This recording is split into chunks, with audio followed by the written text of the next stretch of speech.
Itariki 26 z'ukwa gatandatu umwaka w'2026, Profete General Martin ngarutse kuri channel yawe Imbabazi TV gatatu nkubwira ubu butumwa bukomeye kandi bwihutirwa. Mu butumwa bwaherukaga nari nababwiye ngo mutegereze itariki 7 z'ukwindwi, ukwa gatandatu ntikwijyana, ntabwo kuri bwijyane ngo kwiherekeze dufunge amatarike ntacyo Yesu akoze. Ntabwo jye nabyibagiwe, nta muntu wanyibukije, ahubwo jyewe ntabwo mpanura ikintu nkaho nanyoye inzoga cyangwa nkaho ndi kurondera viyuzi cyangwa nkaho jyewe ngira ngo mushime mu mpembe. Oya, umuhanuzi ahanura ikintu akagikurikirana kandi ijambo akaba akiryibuka kugeza risohoye. Umuhanuzi ndamukunda pe, apana uvuga ngo nahanuye ibi ngo mbitaye aho mise nigendera. Oya, niba naravugishijwe Uwiteka Imana Nyiringabo, Umwami Yesu, Umwuka Wera akambarira ngo barira impunzi, barira Abarundi, ubwira abasoda, ubwira abasirikare, ubwira abapolisi, ubwira bene igihugu, abize abatarize, abari mu gihugu n'abari hanze y'igihugu, tangaza ubu butumwa ko Yesu Kristo wabambwe akamena amaraso akatwigura mu buryo bukomeye budasanzwe, akigura Burundi ko ari muri operasiyo mu gihugu cyiwe. Ni akaryo keza n'igihe cyiza cyo kukubwira ngo Imana ntiyahindutse. Mu Burundi urugendo rwayo rurabandanyije kandi ukuboko kwayo kugiye guhitana uyu mugabo ngiye kubabwira, kandi ikiganza cy'Imana cyo kimukuye mu bandi, kandi umugambi w'Imana n'isezerano rya Dawidi niryo rikuye urukungu mu masaka, niryo rirobanuye ikibore mu bizima, kandi iki gihugu ntabwo cyaguma gutabagurika. Ntabwo ibi rero mbivuze ko yenda mbuze icyo mvuga, oya, ahubwo mbwira abantu bari ku kivi mu buryo bwo gusenga, mu buryo bwo gukorera Imana, mu buryo bwo kwizera. Yesu araje, Yesu araje. Ikintu cya mbere gikozeho Sawuli kikamwanika ni amafaranga ya Repubulika Iharanira Intwaro Rusange ya Kongo. Yariye amafaranga menshi, aranurirwa, araryoherwa, agurisha igihugu, agurisha bene igihugu, ariko imishahara barayamburwa, ariko barapfa kandi batazize umugambi w'Imana. Izi ngabo iyo ziba ziri gupfa zirwanira Uburundi, iyo ziba zipfa amahera azigera mu ntoki n'imiryango yabo, iyo ziba zipfa amahera ari kubaka amabarabara, sefi nicyo barahiriye nicyo baba bapfiriye. Ariko kuba bapfa ukayajyana muri fono, kuba bapfa ukajya kugura amato muri Mediterane, kuba bapfa umwana wawe akiga mu Busuwisi, kuba baba bari gupfa, igitoro kikabura n'ibindi bibazo bikaguma byiyongera, ndetse n'ayo basanzwe bahemba bayishyuza mukabategeka kugenda urw'amaguru, umwaka urabazi, inyatsi irabazi.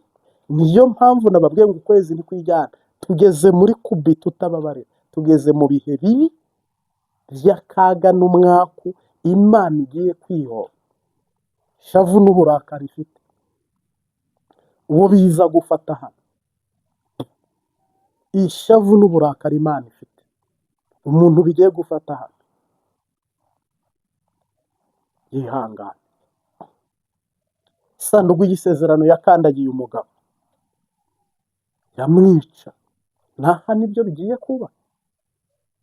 Nabonye wa mupasitoro arimo yihaya ngo ingabo z'u Burundi zafashe Minembwe. Mungu wawe, ikinyuma cyambaye ubusa, urabeshya Abarundi, uragambanira igihugu. ariko mumumbarize kuva mu itangiriro ukageza mu byahishuwe, US Dore, Apote, byaraheze byose, ibyo bitabo byose yabinyuzemo, asanga igisigaye ni ukwanga abarundi neza. Si we unzinduye, yemange ngo neva niwe mu perezida mwiza uburundi bugeze kuri wowe Prito. Ntabwo nkuru nziza yigeze aguha pase nk'iyi, Bagaza wapi, Micombero wapi, n'abandi igihe ntanazi, ntawigeze azamura umupapa nkawe, yenda se utarize nkanjye, ngo aguhe gutwara ndetse muri posite nziza y'ibirombe by'amabuye y'agaciro. Si ubwo koko Evariste Ndayishimiye ni mubi? Mbayaha ni mubi? Ni umwana mwiza, harakabaho Evariste Ndayishimiye, sava, mushime ku giti cyawe, ariko kuko ngo niwe mu perezida Burundi bugize mwiza, ngo abarundi bose bakwiye gukenguruka.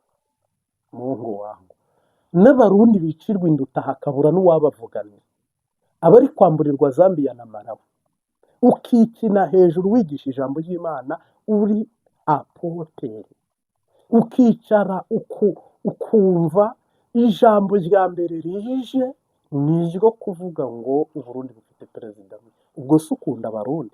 Mufite perezida mwiza, mugira ibarabara, mugira igitoro, mugira imiti, mufite igisirikare, mufite igipolisi, murarima, nta moko ahari, impunzi zirenga 10,000 ziri hanze ku mpamvu y'amoko.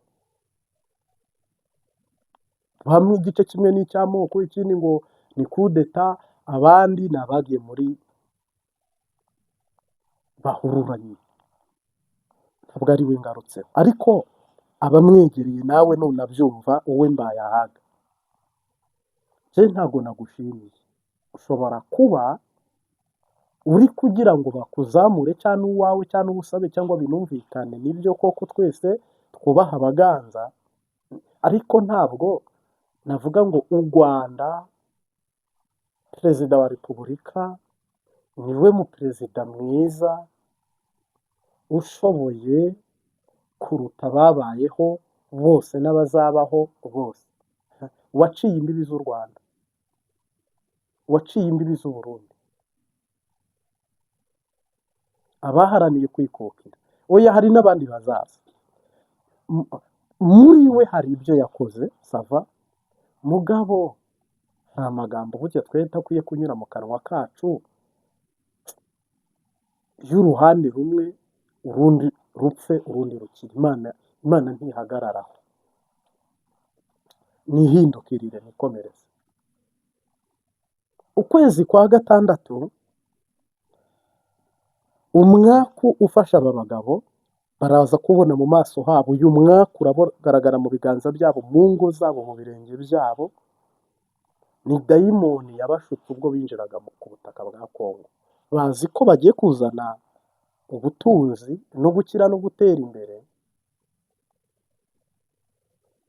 ariko bikururiye ishyano, akaga n'akanga, bikururiye ishyano, kubera ko Kongo intambara igiye guhagararayo, ahubwo intambara itangiye iwanyu. Kandi uyu mwaku ukuruwe namwe muri kuvuga ngo ibyo muri gukora ni byiza. Cyakora hari ukuntu Bibiliya ivuga ngo nzahagarara ku bitugu by'abapfapfa mbashukashuke, ariko nzabatsindayo. Niko kuri Ahabu byagenze. Niba rimwe Mbayahaga ashukashuka ngo mujye kugwa muri Kongo, Neva akabashukashuka akagira abantu bamushuka nawe agashuka abandi, cyangwa mwe mukaba mushuka Mbayahaga na Neva ngo muzamuhe intsinzi. Amerika ntiratsinda, Uburayi ntiburatsinda, noneho mwebwe mufashe iby'Imana n'iby'ishengero, bigize popirere, mubigize ikintu kimwe. Hama mugiye muri Kongo kurwana ngo muhe itsinzi abarundi. Ngira ngo ni ukwihenda, ni ukuyoba, ni uguhuzagurika. Ubu muzavuga ngo Profete General Martin ngo ni maneko yabimubwiye ko ugiye gupfa. Kuko ukwa gatandatu umubare w'abagomba gupfa ntabwo warangiye. Kandi sindi buvugemo ngo uyu mu majoro uherutse gupfa, oya, jamais. Ntabwo umubare w'abagomba gupfa marayika yaje gushyikira muri uku kwa gatandatu. Icyo ijuru ryategetse cyangwa ryamanukiye kuzuza no gukora ntabwo kiragerwaho. Mu kwa gatandatu rero hari abantu mugiye kuba umupfundikizo w'ukwezi.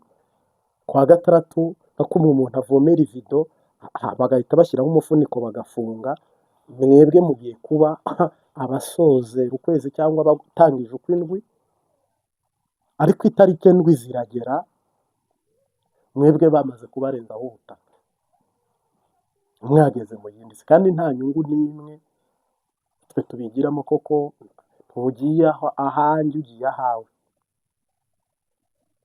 ugiye ahawe kandi ugiye hakiri kare. None ubu mwungutse iki? Ubutunzi mwakuye muri Kongo, ibintu mwanze ko abarundi birira, mukanga ko banywa, mukababuza igihugu cyabo, mukababuza amahoro, namwe mukaba mupfuye mutabiriye, namwe mukaba mutanajyanyeho na duke. Ubuse nibura uzapfa uhita uvuga uti njyewe mugende kuri konti muzane miliyoni y'idolari muyishyire uruhande, kandi ko upfuye. Nuse ubwo ntuhombye? Si ureka abarundi mugasaranganya. Kuva na kera igihugu cy'Uburundi Imana yahoze igifuhira, yewe mbimenye vuba, ariko kuva na kera Uburundi Imana yarabufuhiye. No ku bwa Nkurunziza na Nkurunziza bigeze bamugira inama, kandi iyo nama benshi barabizi nk'abantu yenda twabashije gusengana. Umuhisi Nkurunziza bamugira inama yo kujya kwimba ubutare, gushinga umutwe nawe muri Kongo ngo ajye yiba amabuye. Imana irabimubuza Nkurunziza, ntiyajyayo. Bano rero bagize amahirwe baraprofita, ni ukorosora umuntu wari uri kubyuka. Evariste Ndayishimiye n'ingabo, ahubwo si ubu tunibaza, ubundi iyo Kongo itahaba abarundi bari kuhaza zino nda z'abadede? Ahubwo Imana yashyizeho Kongo kugira ngo yenda igire ibinogo yuzuza. Iyo Kongo itahaba aba bantu inda zabo mwari kuzishobora? Inzara bavanye mu kiroberi nta naho murayigeze. Kuko niba amahera y'umugambwe, amahera yakubatse igihugu yubaka umugambwe, amahera yose akajya mu mugambwe mu mifuko y'abantu ku giti cyabo. Kuko niba Sebarundi ajya Kisasa ariko ntajyane minisitiri n'umwe naka mu byo bari buganire, wakijyana mu kudiringa ari umwe, ari perezida, akiyandikira akanisinyira buri kimwe cyose, ni idiri. Iyo si diplomase yo kujya gushakira ubuzima Abarundi. Ubundi minisitiri w'ingabo mwari kujyana kuko washyizemo iby'umutekano, uw'iterambere mwari kujyana kuko washyizemo iby'imikoranire n'inganda n'ubucuruzi, n'ahandi hose ubona bikenewe. Umugabo wagiye wumwe, bivuze ngo harimo idiri kwaje kwapura muri sisiteme. Aho rero Imana igiye kubiyereka ko mwayobye, ko inzira mwanyuze atariyo. Igihe Umurundi yapfiriye nawe agiye kwitabwaho, agiye kuzuka, agiye kuba muzima.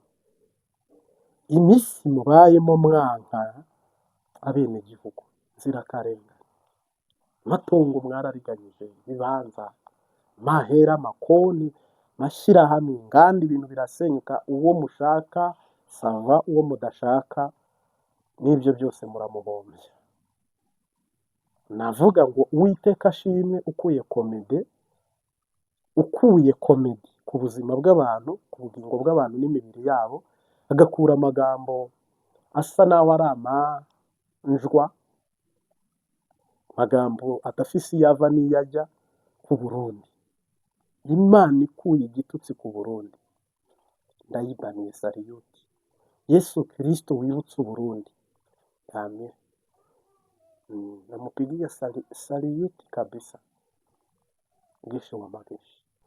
ikigiye kuba cyakibonekeza ni impfu zihutirwa kandi giturumbuka, kandi nta n'umwe uri burutangire, nta n'umwe uri buruhagarike, kuko umugambi w'Imana aba ari umugambi w'Imana. Ikindi ni uko ntabwo muri bubashe situwasiyo igiye kubaho, kuko ugiye gupfa ntabwo mbundi mwabikekaga, mwese muzahita muvuga ngo kweri ngo Porofete Martin ni umuhanuzi. Yesu niwe muhanuzi, Yesu niwe muhanuzi. Rero ntabwo Yesu yabaha uburyo bwo guhunga cyangwa se n'ubundi buryo ubwo ari bwo bwose, uretse uburyo bwo kugira ngo byose ibyo mwabibye mubyimbure, ko muri inkozi z'ibibi. Kandi iryo jambo sori ariko mukora nabi. Buriya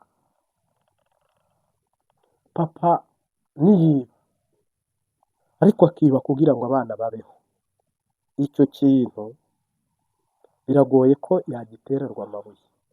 Ariko niyiba kugira ngo asinde, akiba kugira ngo yigurire imaraya, akiba kugira ngo agwize ibya mirenge, ibyo bintu kubisigura biragoye.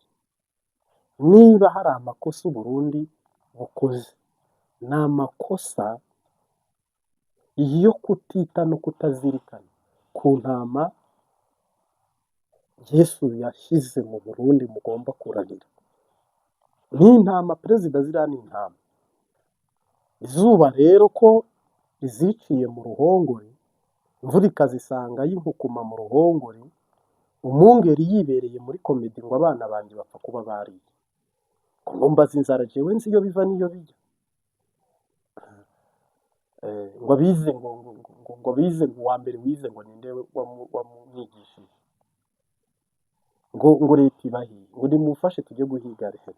Ibyo bintu byose Yesu aje kubishyira ku rutonde abiroranye kandi abiha umurongo. Noneho mwebwe rero mutemera kandi mwe mupinga, mwegere hino. Yesu usohoza ijambo rye yavuze akarishyitsa kandi akarikurikirana imyaka 1000 kugeza rishitse. Tera agatebe kuko Yesu araje. Yesu araje kubahisha uwo yasutse amavuta mu ruhanga, kubahisha amaboko yahagurukije. Sindi ngura inzira, ariko uwadutumye n'uwo kwizerwa no kwizigirwa. Ariko Kongo, indongozi z'Uburundi zose niho zihanze amaso, niho bahanze amaso. Ushaka gukira wese bari kujya muri Kongo, ugomba gushyigikirana iva muri Kongo. Ariko misiyo zo muri Kongo ziraheze, kuko uhoraho arabagamburuje kandi arabishesha, arabihomvaguye kandi arabirogoye. Niba ibyo kujya muri Kongo n'abasirikare bariyo nyuma yanyu, nta musirikare uzasubira muri Kongo muri ibi oyaye. Abasirikare Imana igiye kubaha umugisha, bicara ahantu hamwe batuze, ibakoremo igisirikare nyacyo mu mateka y'isi, kizandikwa mu bitabo, igisirikare gihambaye. Rero mu bazatwara Tanzania bitegure kubasubiza Kigoma, bitegure kubasubiza Kigoma. Bazatwara Kongo bitegure kubasubiza Uvira. Naho ibyo muvuga ngo ukunze ma 20 nyikunze, nayibwira ngo Uvira ni iyanya, ahubwo nkunze ibyo nguru umunyarwanda nabavugira Kirundo izagaruka ku Rwanda. Ntabwo umuhanuzi abaho Yesu aba, uhagarara aho Yesu ahagaze, ntabwo wigaba ntiwigenga, oya. Umwami ni umwami. Rero musengere iyi minsi, ubwo hasigaye iminsi ingahera, iminsi isigaye kuyongeraho 7, 12. Iminsi 12 rero ni injyana muntu, uwo rukumbanya ruramukumbanya, uwo rurya rugiye kumurya, urwisasire rumwisasire. Kandi nanasoreza aha, kuko nabwirije muri videwo ibanjirije iyi ukeneye ijambo ry'Imana ahumvirize. Uwifuza nyine ijambo ry'Imana arebe videwo nashyizeho mu gatondo yabanjirije iyi. Reka nyisubikire aha kuko ni mesaje natangaga yuko buno twinjiye muri ya matariki marayika aje mu kazi kiwe nawe mu nshingano ziwe, ntabwo ari jyewe. Rero ndabashimiye mwebwe muduteze ugutwi, mubasha gukurikira ubutumwa bwiza ku Mbabazi TV gatatu no kuri Nyako TV. Umwami Yesu abahe umugisha. Cawu cawu, shalom shalom, wikendi nziza.